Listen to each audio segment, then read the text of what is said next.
Hello, good afternoon, or good morning, depending on your time zone, and welcome to the Restore America's Estuaries Living Shorelines Community of Practice webinar for May 20th. We have a wonderful show lined up for you today with three excellent speakers. They're going to be discussing a recent report put out by the National Wildlife Federation called Softening Our Shorelines. There we go. Again, welcome. My name is Hillary Stevens. I work with Restore America's Estuaries. We are a national nonprofit organization dedicated to the protection and restoration of bays and estuaries as essential resources for our nation. We are an alliance organization made up of 10 member groups that are located around the country. As you see on the map here, we have groups on the East Coast, the Gulf Coast, and the West Coast. They're each focusing on their local resources, and we serve as a convener and an advocate for them, as well as the coastal community nationwide. We are located in DC and serve as a presence here with all of the other organizations and policymakers located in our nation's capital. I have a few updates to provide for you. The biggest one is that Ray currently has 2 RFPs that are open right now. One of them is focused in Southeast New England. That's the Southeast New England Watershed Grant Program. And the other one is the National Estuaries Program Coastal Watershed Grant Program. Those are both open right now. There is more information about them available on our website. There will be another webinar, I believe it's scheduled for next Wednesday, talking about the NEP program. So I encourage you to take a look at that and see if that would be relevant and appropriate to some of your programming. Our topic for today is Softening Our Shorelines, Policy and Practice for Living Shorelines Along the Gulf and Atlantic Coasts. This is a new report out from the National Wildlife Federation. You may have heard about it if you were at the Tech Transfer Workshop in Beaufort, North Carolina last October. We had Jesse Ritter come and speak about it. The document is now complete, and they are doing the circuit to introduce that document and let everyone know more about it, make themselves available for questions. So here you'll see in the upper left, that's me, I'm Hillary Stevens. We also have Jesse Ritter, Chris Hilke, and John Ryan Henry to speak today. Jesse Ritter is Director of Water Resources and Coastal Policy. Jesse leads the development and execution of NWF's national water resources and coastal policy priorities. She oversees federal campaigns to protect clean water and wetlands and increase the resilience of communities and wildlife in the face of climate change and natural disaster events. Chris is Director of Coastal Resilience at the National Wildlife Federation's Northeast Regional Center. Chris works with federal and state agencies, municipalities, coastal practitioners, and regional communities of practice to advance the application of natural and nature-based approaches to enhance coastal resilience. John Ryan Henry is the Coastal States Organization's resilience specialist and legal advisor. He supports CSO's mission through legal and policy analysis of coastal issues, including hazard resilience, climate adaptation, and natural infrastructure. And we are very happy to have all three of them here with us today. You are all on mute through the course of the webinar. At the end, we will be taking questions. So if you have questions, feel free to enter them. You should have a question box on the right side of your screen, and I will be moderating those at the end. You can enter questions at any time. This webinar is being recorded, and recording will be posted to our YouTube channel within a week or so. Please shoot me an email if you have any questions about that. And as I said, it'll be up within a week or two. All of our previous webinars are available there as well. At this point, we have speakers tentatively lined up to discuss case studies in shoreline restoration, one from Massachusetts and one from Maryland, lined up for July and August. But given the level of uncertainty with folks' schedules and other events right now, I have not been able to post those and finalize the dates. So I ask you to stay tuned, and we do anticipate having some great speakers coming up later on in the summer.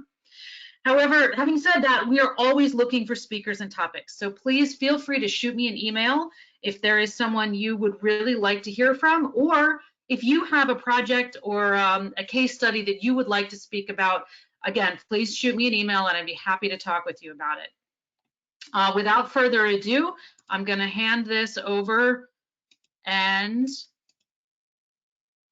you can hear from our speakers. Thanks so much, Hillary. First of all, I want to thank everyone who's able to join us today, and thanks especially to Restore America's Estuaries for the opportunity to provide an overview of our project to this community of practice. My name is Chris Ilko with the National Wildlife Federation, and as Hillary mentioned, I'm joined today by my colleagues Jesse Ritter from the National Wildlife Federation and John Ryan Henry with the Coastal States Organization. Today, we're going to provide an overview of a project that the National Wildlife Federation and Coastal States Organization have been working on together for the past couple of years, and spent a bit of time reviewing some of the findings highlighted in our recently released report, Softening Our Shorelines, Policy and Practice for Living Shorelines Along the Gulf and Atlantic Coasts. Before getting much further, I wanted to express our thanks and appreciation for the Coastal States Organization and their spirit of collaboration. CSO represents the nation's coastal states and territories on coastal management issues, and they've played an incredibly important role in this project, both in terms of their significant contributions to the project itself, but also by providing an opportunity for coastal zone management entities to directly review and contribute to the report as well. We'd also like to acknowledge and thank the Doris Duke Charitable Foundation, who provided support for this project. Next slide, please. So the project geography covers the 18 coastal states along the Gulf and Atlantic coasts and included 4 primary areas of work. The policy analysis component involves conducting an inventory of the regulatory landscape across all 18 Atlantic and Gulf Coast states to get a snapshot of the current status of permitting of living shoreline projects. Our intention was to build upon previous similar efforts to get an updated, comprehensive look at the state-specific policies and regulations that inform the application of living shoreline approaches, including those that serve to incentivize and disincentivize the implementation of these types of projects. This work involved desktop research as well as interviews with on-the-ground practitioners, planning, permitting, and working with communities and landowners on the implementation of living shorelines, and in most cases, working through the state coastal zone management program. Given that we are now a few years past the approval of the Army Corps Nationwide Permit 54 for living shorelines, we also wanted to track how states were utilizing the NWP 54 and identify any complications in its application. Second, we have amplified our findings and shared lessons learned across and within states, which we did throughout the development of this report and with engagement from CSO membership, and we will continue to do so moving forward. Informed by our analysis, we're also engaging in national policy conversations with federal agencies, including the Army Corps of Engineers, NOAA, FEMA, U.S. Fish and Wildlife Service, and others, as well as on the Hill and with other relevant partners. Finally, we had a project component seeking to address the uneven distribution of marine contractors and engineers with expertise in the siting, design, and implementation of living shoreline projects. And we'll speak to that piece a bit later in this presentation. So that's a brief overview of the primary components of the project. I'm now going to hand things over to Jesse Ritter to talk about some of the findings to emerge from our work. Jesse? Thanks so much, Chris, and thanks to all of you who have joined the webinar today and for your interest in this body of work. I'm going to share some of our higher level findings and takeaways from our research. Before I do, I want to point out that in our actual report, Softening Our Shorelines, we have a whole section in the second half of the report that contains a state-by-state breakout of the particulars of the permitting regime in each of the states that we researched and conducted interviews. Those state-by-state profiles go into a lot more detail than we're going to be able to go into on this webinar today. And I really encourage you, if you're interested in getting into some of the wonky policy elements of how states are approaching permitting for living shorelines, that you visit those profiles and take a peek at the state-specific section you're interested in. Additionally, just to note quickly about our methodology for this project, Chris gave a great overview Over about an 18-year period, our team conducted extensive desktop research into the permitting regimes in each of the 18 states in our project geography area, followed by over 50 interviews across those states, mostly with state regulators, including the coastal zone managers, and in some cases as well with living shorelines practitioners and other stakeholders on the ground in the regions. We thank everybody who was a willing participant in the interview process.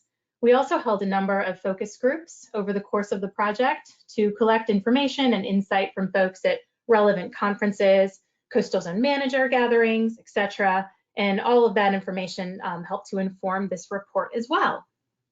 So at the highest level, some of the findings that really emerged from this research. First, and unsurprisingly, we found that each state utilizes a unique process when it comes to implementing living shorelines. While there are certainly some common themes across states, we saw significant differences in the level of federal coordination, the number of state agencies involved, and the types of permits actually required in a given state. We also saw a lot of really exciting and creative developments happening in states looking for different ways to encourage applicants to explore living shorelines approaches and to ease the permitting burden on applicants for such approaches. Overall, we learned that state-specific general permits pertaining to living shorelines and not actually a nationwide permit from the Army Corps is what's serving primarily to drive the application of the approach. Next slide. So just as a refresher, I want to make sure everyone understands what we mean when we're talking about general permits. General permits are essentially streamlined permits for categories of projects that are judged to have a minimal environmental impact based on a review or analysis that's done up front. This allows a particular project to avoid an individual permit review process, which can be quite time consuming. And as such, it helps simplify things for a project applicant. General permits can be issued at the national, regional, or state level. So one of the things that we were most interested in as we conducted this analysis was the application or the uptake of Nationwide Permit 54, the Army Corps Nationwide Permit for Living Shorelines, which, as Chris referenced, was just finalized in 2017. With any nationwide permit from the Army Corps, states have the authority to examine that permit in light of their own Clean Water Act Water Quality Standards Authority under Section 401 of the Clean Water Act, and for consistency with their approved Coastal Zone Management Plan. States can then either certify the permit with conditions attached, or deny permit certification based upon those authorities. We found through our interviews that 6 out of the 18 states that we connected with had approved Nationwide Permit 54, and those 6 states were Texas, Florida, Delaware, Virginia, North Carolina, and Georgia. Of the states that approved the permit, almost all of them applied particular conditions relevant to that state on the permit. What we found overall, though, through our research and our interviews was that other types of general permits prevail. And in fact, 14 out of the 18 states that we interviewed have either a regional or a programmatic general permit in place that is used to permit living shorelines projects. So these are different types of general permits that are arranged between a state and their local Army Corps district. We also saw that 4 states actually have both approved the Nationwide 54 and have another general permit specific to that state in play. And those 4 states are Florida, North Carolina, Virginia, and Delaware. The reasons for why Nationwide Permit 54 was denied in some states varied, but there were a few predominant reasons that we noted through our research. In a couple of states, just by default, those states require a project level of review for specific activities occurring in their coastal zone or in other critical areas in the state. So they out of hand do not allow general permits to be certified, favoring that individualized review for those states. In many cases, a lot of the states already had a general permit in place prior to the release of Nationwide 54, and those states opted just to continue on with their approach under their existing general permit rather than incorporate the new Nationwide 54. And then we heard in a few places that Nationwide 54 was just not the best fit, or that there were components to it that actually disadvantaged living shorelines approaches, such as the requirement for pre-construction notification that is a part of the Nationwide Permit 54.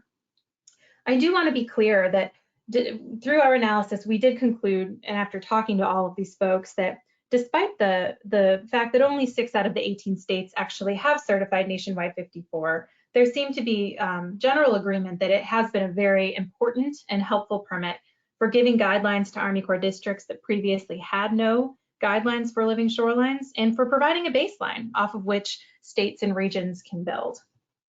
I also will provide one data point that as of the date of release of this report in March of this year, there were just over 100 nationwide 54 permits that had been issued since the permit's approval. And most of those particular permits were actually issued in either Florida or Virginia. Next slide. So another topic that we were interested in as we undertook this research was understanding whether states had on their books, in their laws and regulations, any sort of expressed preference for a soft approach like a living shoreline over hard solutions for shoreline stabilization. And what we found through our research was actually that 12 out of the 18 states that we interviewed have laws or regulations on their books that directly indicate a preference toward soft approaches. A lot of times this is stated either in statute and administrative code. In at least one case, it was sort of indirectly implied through language that raises the bar for hardened solutions. We noted that there was some variety and different levels of preference that play out through these different statutes and regulations. So in some cases, as I'm sure many of you are familiar, some states have a very explicit preference for soft solutions for shoreline stabilization. In Maryland, for example, you actually must prove that a living shorelines approach is not feasible before you can successfully apply for a waiver to implement a structural solution. Many other states, however, had language in their administrative codes that stated a strong preference or stated some preference for non-structural solutions or soft solutions, but the enforceability of those provisions was unclear and in fact suspected to be quite low in many places. I also just want to note that even in states where there was not either in law or regulation any stated preference for soft approaches, a lot of times there were other ways that states encouraged the exploration and the use of living shorelines, either through the way their guidelines were structured, their permit applications, or other materials they provided to project applicants. Next slide. So one of our top goals with this project was really to identify and cross-pollinate some of the best practices and approaches to ease the permitting process for living shorelines and to promote their use across states. And we did see, as I mentioned earlier, a lot of really good and creative work ongoing. Just a few high-level examples. There are a number of states who are really trying to simplify the experience for the project applicant by creating a bundled one-stop permit shop where you can go and interface only with one agency, knowing the rest of the coordination required for you to receive that permit is actually happening behind the scenes and is being kind of coordinated for you without you having to go and have a bunch of different touch points to different agencies with relevant authority. We also saw some really well-designed permitting resources and tools, things like checklists. We've linked to a lot of those types of resources in the report in the state-by-state profile section that I referenced in the back of the report. And finally, we saw a variety of different types of financial incentives for these projects, everything from permitting fee waivers in some states to loan and cost share programs to try to make it a little bit more feasible for property owners to undertake these types of projects. Next slide. Here, I just wanted to capture a subset of the different types of examples of some creative things that states are doing to incentivize living shorelines. I imagine many of these are initiatives that have probably been discussed in this webinar series in previous meetings, and certainly a lot of really exciting things going on. So to cite a few of them, Florida is doing a lot of work, which I'm sure many of you are aware of, in trying to develop and deliver a training course for marine contractors on living shorelines.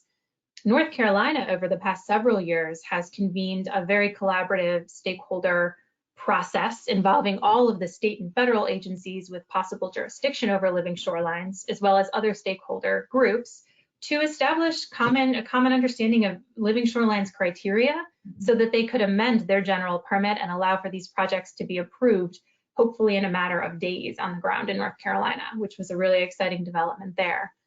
Texas did a lot of work in 2019 to promote the use of living shorelines, both through workshops that they hosted. They're building a new Living Shorelines website. I'm not sure whether that's up yet. And they're also working with Texas universities to develop a site suitability tool for living shorelines. Virginia's done some creative work in the financial incentive realm, including offering loans protected by a vegetation insurance program that will actually assist in replacing plantings that might be destroyed by natural causes for the duration of that particular Living Shorelines loan. And Alabama, with some of their Deepwater Horizon oil spill funds, has started to undertake a project seeking to implement and then importantly to monitor, I think up to 10 living shorelines projects in Mobile Bay and around the state of Alabama. So those are just a few examples. There are many more that we cite in our full report. With that, I'm going to turn it over to John Ryan Henry to share some more of our findings. Thank you very much, Jessie. We also investigated the challenges confronting the increased use of these designs in projects where they are the most sound and effective option.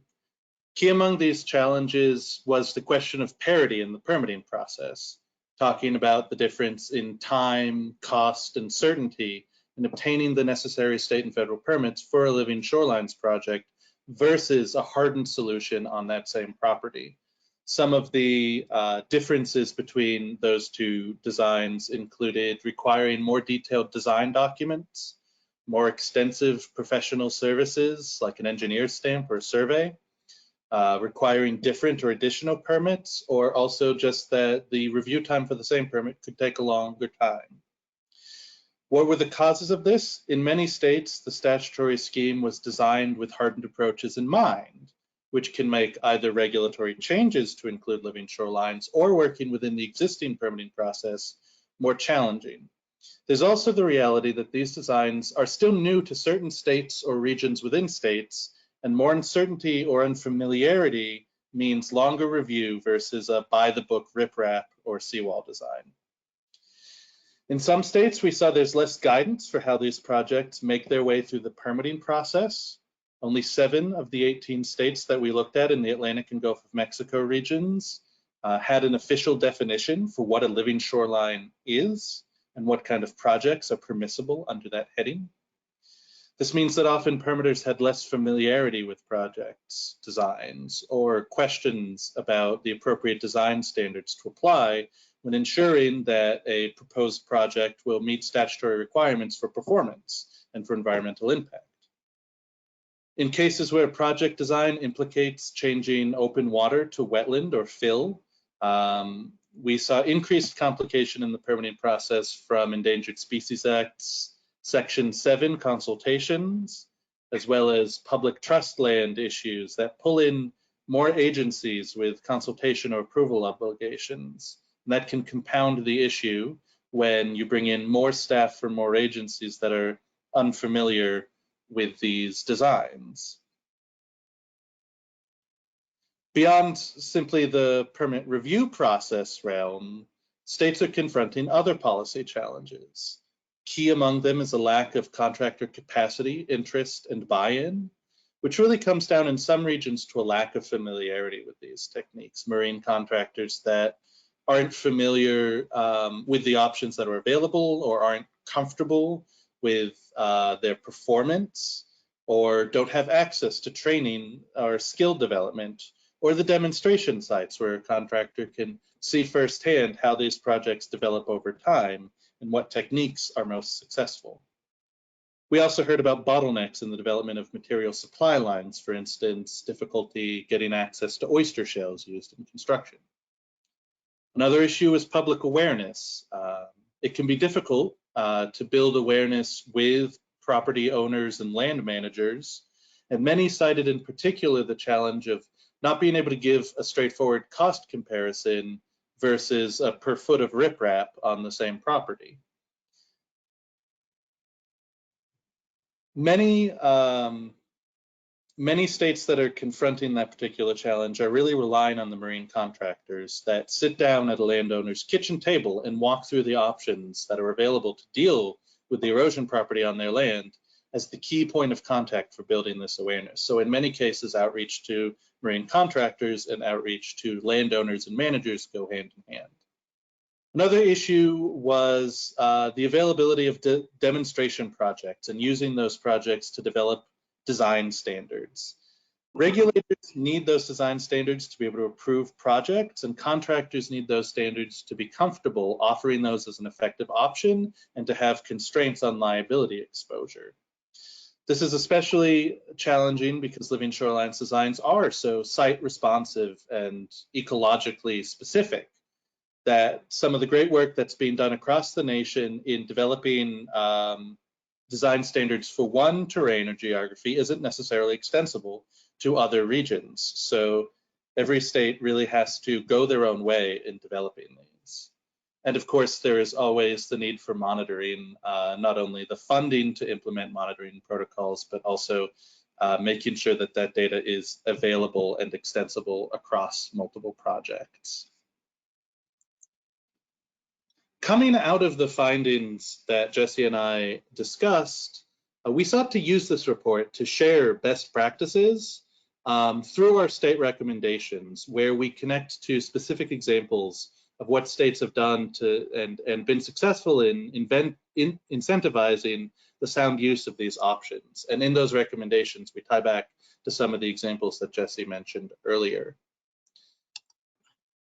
First recommendation is talking about the development of standards and guidance. States have a key role that they can play in setting the playing field for what works as a living shorelines in the different regions of the state, in the different physiography and ecology that exist within the state coastal zone.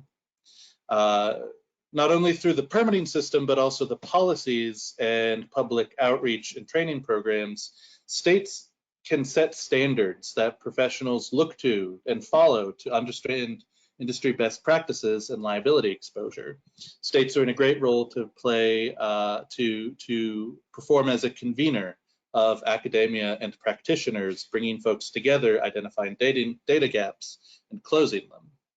And our next recommendation is really key to that, the question of supporting long-term comprehensive monitoring. We need data from successful and failed projects alike to set those standards and develop those guidance. States have a role in developing monitoring protocol that can be applied across multiple projects, including the option of requiring those through funding programs or even through permit requirements, as well as engaging in partnerships with practitioners and academia. We also saw great examples of states creatively using citizen science engagement to develop this monitoring data. We also discussed options for states that are looking to institute a permitting preference for living shorelines. There's a wide range of approaches that states can take, whether procedural or aspirational, depending on the policy priorities of the state. Certainly, a stronger option is to require proponents to demonstrate that a living shorelines approach is impractical or ineffective on that particular project before a hardened approach can be approved. That's looking to the example from Maryland. But there are other options to require that living shorelines are considered or described. And by baking these into the permitting process, this make sure that the industry within the state is including these designs and these options in the project development conversation. Next, we discuss the goal of achieving parity in the permitting process. We certainly encourage and point to successes in using general permits for projects that fit well within understood design parameters and whose effectiveness and impact on the surrounding area are well understood and therefore need less review. We also talk about the efficiencies that states have achieved in coordination with federal and state partners, opportunities for joint or delegated review with their Army Corps district on federal permits, and using 401 water quality certification under Clean Water Act and federal consistency review under the Coastal Zone Management Act to use existing structures to coordinate across multiple federal and state agencies. We also discussed the important role that states play providing process guidance, technical assistance, and outreach, permitting best practices that are applicable across the board, like clear checklists and examples of how to fill out and engage in the permitting process, go a long way towards helping landowners understand what their options are and how to go through the process. Some states provide public data or have conducted suitability mapping to identify areas that are good options for living shorelines. This sort of research usually isn't enough on its own to make a permitting decision. You still need site-specific data, but it provides a strong foundation and can definitely help the process along. Many states offer site visits in their public outreach and education programs to help walk landowners and land managers through their options and understand what's going on their property. And then also many states offer training for contractors and the public. And then finally, as Jesse mentioned earlier, a number of states have had success using financial incentive programs, whether that's through affirmatively providing loans or grants or partnering with other organizations that do, or whether it's working through existing programs such as fee waivers or tax exemptions. Finally, we also use results to frame a set of federal recommendations. Key among them is working with the Army Corps of Engineers to continue support for general permits. Army Corps is now updating its collection of nationwide permits, including Nationwide Permit 54. And now that we've had a few years of implementation, there's an opportunity to revisit the very sort of conservative initial parameters that were allowed under that and look at whether that net can be broadened or what other efficiencies can be achieved there. Also, it's very important for Army Corps to continue to work at the district level on the regional general permits that are the backbone of how so many states are approaching this issue. Second recommendation is to increase federal investment in project implementation and especially in monitoring. There just is not enough funding out there to maintain long-term data development from existing projects and new projects going in. And there is opportunity within existing habitat and existing hazard mitigation funding opportunities to include monitoring as a fundable activity under existing federal programs. And hand in hand with that, we also put forward the recommendation to enable disaster mitigation dollars to support living shorelines. There are a range of living shorelines options that are eligible under existing programs, but there are also a range of challenges to successfully bringing competitive project proposals for these funding opportunities. So we call on our federal partners to improve the tools that are available at the proposal, the project scale, for assessing the cost effectiveness and demonstrating the efficacy of these projects. With that, I will pass it back to Chris to talk about the next section of our project. Thanks so much, John. So we just provided an overview of the primary component of this project. Now I'm going to take just a few minutes to provide a brief overview of a secondary effort focused on developing a baseline training course module for marine contractors and engineers. Much of the feedback that we received indicated that nationally, there's an uneven distribution of marine contractors with experience designing and installing living shorelines. And in some places, appropriately expanding the use of living shorelines has been impacted as a result of this shortage.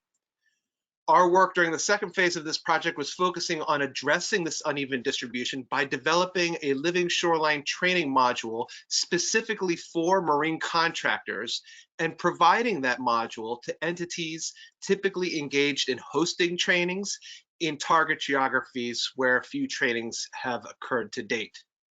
The idea was to conduct an inventory of trainings focused on marine contractors from across the country, interview training hosts and attendees to learn about their process for developing their trainings, learn which elements were particularly successful and identify challenges, and then use this information to develop baseline considerations and best practices for those interested in hosting a Living Shorelines training specific to marine contractors.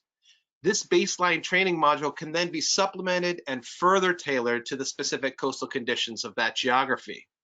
We're currently finalizing this work and will begin providing that module to training entities over the coming years. But we thought for the purposes of this briefing, it might be valuable to share just a few of the high-level findings to emerge from our inventory of trainings. Next slide, please. So the first thing to note, and those on this call know more than most, is that there is a ton of activity. Outreach and education specific to Living Shorelines has occurred in every coastal state, and there are a huge number of entities engaged in that outreach.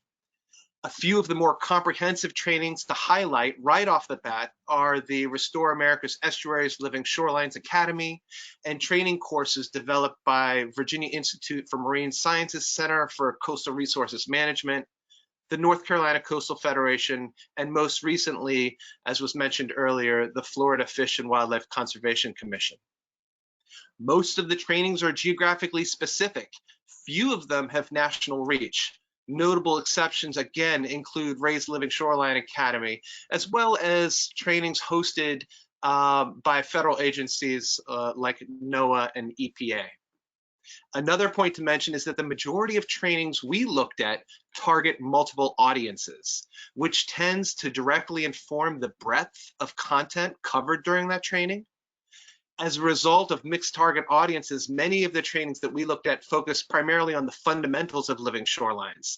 The content of these trainings was often limited to an introduction to the materials typically used, an overview of basic design types, and a summary of what's known to date about the efficacy of living shorelines as alternative to structural approaches. Another thing to point out is that many of the trainings were event-specific and not ongoing. Again, a notable exception here is the Living Shorelines Academy, which includes persistent online training modules. Next slide, please.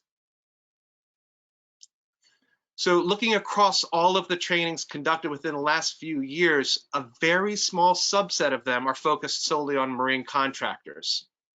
A couple of additional points to mention is that feedback from those who have conducted trainings that target private landowners report that reaching this audience is generally a challenge.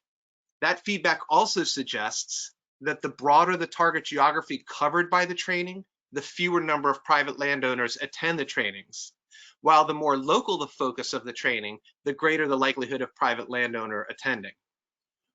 And lastly, a couple of points that were directly supported by our policy analysis. First, feedback from state regulators and others suggests that just because a state has a conducive regulatory environment for living shorelines, like a Living Shorelines General Permit, does not necessarily correlate to greater numbers of contractors experienced with installing living shorelines. At the same time, having qualified and available marine contractors with experience siting, designing, and installing living shorelines does not necessarily mean that there's going to be greater demand for those projects. So those are a few of the higher level takeaways to emerge from our inventory work. Next slide, please. So that concludes our presentation. As we mentioned earlier, the amplification of findings from this work will be continuing over the coming year. And with the recognition of all of the many opportunities to advance the application of living shorelines at the state level, we'll also be working with specific states over the coming year to advance incentives, policies, and practices that promote the use of living shorelines.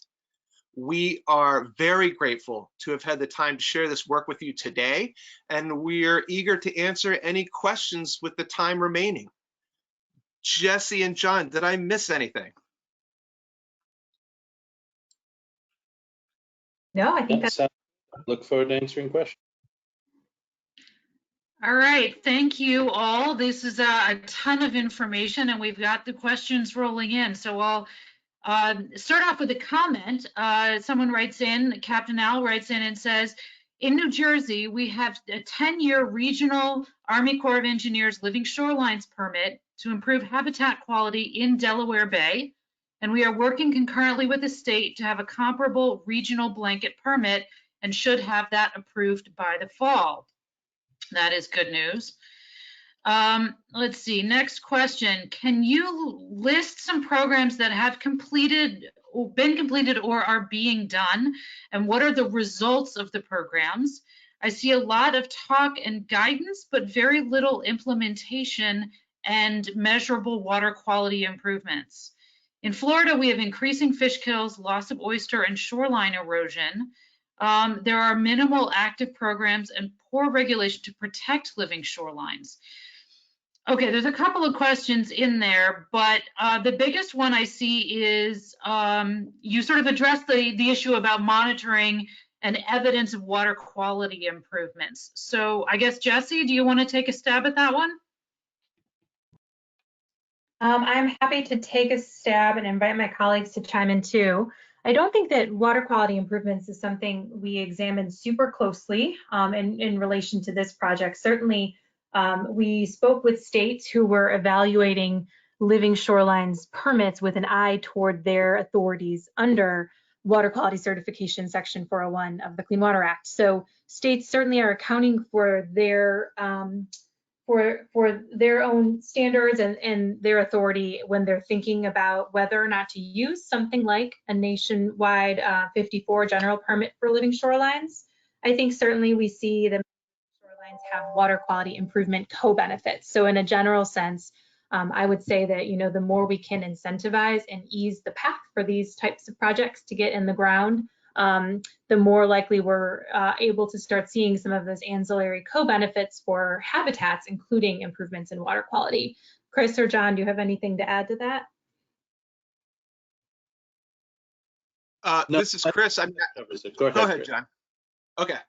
I would just, back to that monitoring piece, having the data sets available is key to producing some of those programs. And so I think that really goes back to the comments that were made earlier about the need for funding to support monitoring and longer term data sets. John? That covers it. Thank you. Okay, thank you. Next question, and I think I'll give this one to John. Can you talk about some of the feedback you received regarding design standards? What are the biggest hurdles in the different states? Yeah, absolutely. So as I mentioned earlier, one of the challenges is transferability, that there has been excellent work done to develop design standards in some geographies, but those won't necessarily be applicable to the coastal morphology and ecosystems of other states. The advantage of a living shorelines design is that it is responsive and based in local ecology. And so something that works in Maine isn't necessarily going to work in Georgia, is necessarily going to work in Texas. Another challenge is when compared to an engineered solution like hardened seawall, living shorelines are designed to evolve over time and be responsive to changing local conditions. And that in some ways goes against a lot of the longstanding principles of engineering. Generally, if you build something and it moves, that's not a good sign. Whereas a living shoreline is designed to migrate and develop over time. So that can be a challenge, for instance, in a permitting regime when you want to set a performance standard. It's very straightforward. You can set maintenance standards for a bulkhead, but a living shoreline needs room to be responsive and develop, especially in early years when it takes time to for any vegetation that might be involved to take root and develop. Chris or Jesse, did you have any other thoughts on that?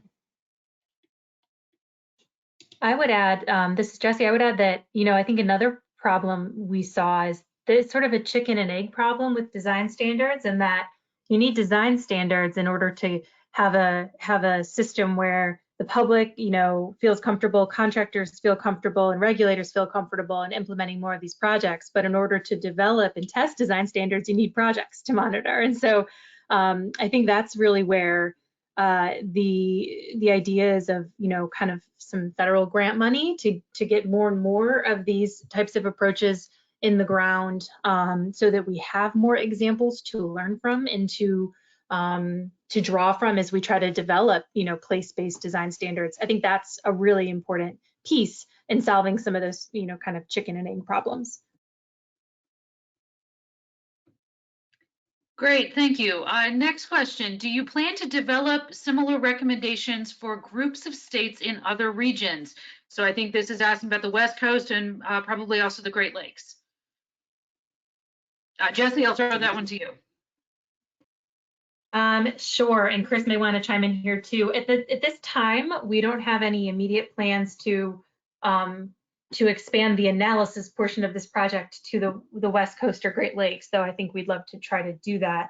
Though I do think a lot of the lessons learned and the best practices in our Shorelines report are transferable to those other regions. So although we didn't, necessarily interview folks and there might be unique challenges, I expect there are some unique challenges in those other coastlines. I do think some of the best practices are still definitely transferable. Chris, do you want to add anything? Nope, you said exactly what I was going to say. Okay, we got a lot of questions coming in here. For contractor training, was there any feedback on the idea of liability? We know how bulkheads were performed, but we don't know or can't guarantee the performance of a living shoreline.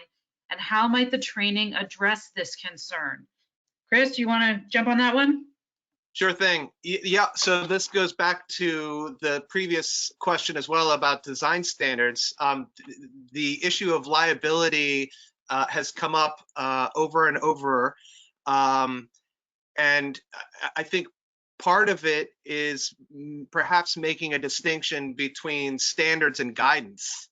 The kinds of engineering standards that exist for hardened infrastructure like a seawall are going to, by nature, to John's point, going to be different than the kinds of standards that can be developed for living shorelines. So I think the feedback that we've received is, yes, liability is a concern for contractors, but where design guidance is available, that goes a certain way in reducing those liability concerns. And I would point to New Jersey's design guidance that they did in collaboration with Stevens Institute as an example. Great, thank you. Next question, and I think this will be the last one we'll take. Which states could serve as examples for citizen science monitoring?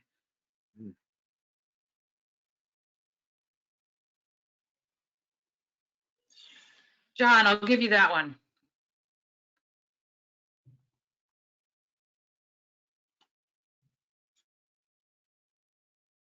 Oh. John, are you muted?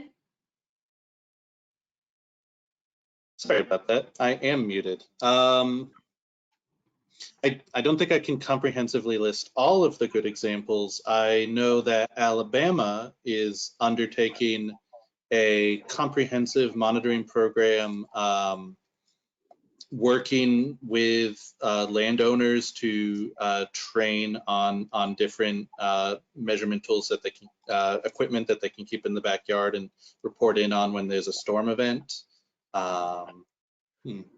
There are other states that have done that. Any other folks on the team had anything off the top of their head? I would just submit that, and I imagine there are some great kind of citizen science programs already either working or information in this space.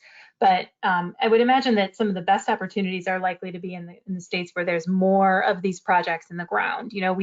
We heard from some states that only have a small handful of living shorelines already implemented versus states that have dozens and dozens. And so I would think about states that like Maryland and Virginia, Florida, perhaps, like Alabama, to John's point, and others that have a lot in place to kind of build upon, and that would allow for a greater cross-section of meaningful, I think, public engagement and involvement. Okay, thank you very much. I will say Captain Al has piped in again to say New Jersey is an exemplar for citizen science, so go check out what the American Littoral Society is doing. Someone else asked, is the report available online? Yes, it is. There should be a link, I believe, in the announcement that I sent out for this webinar, and the follow-up that you will get should have that as well. And if not, you can certainly go check out the NWF website, and I believe we have it on the Ray website as well. So yes, the report is absolutely available online. And with that, I'm going to go ahead and wrap it up here. I want to thank our speakers very much, Jesse, John, and Chris. Thank you so much for your time. This has been a really fantastic talk, and we hope to have you on again sometime in the future. Keep it up. Thank you so much. Take care, everyone.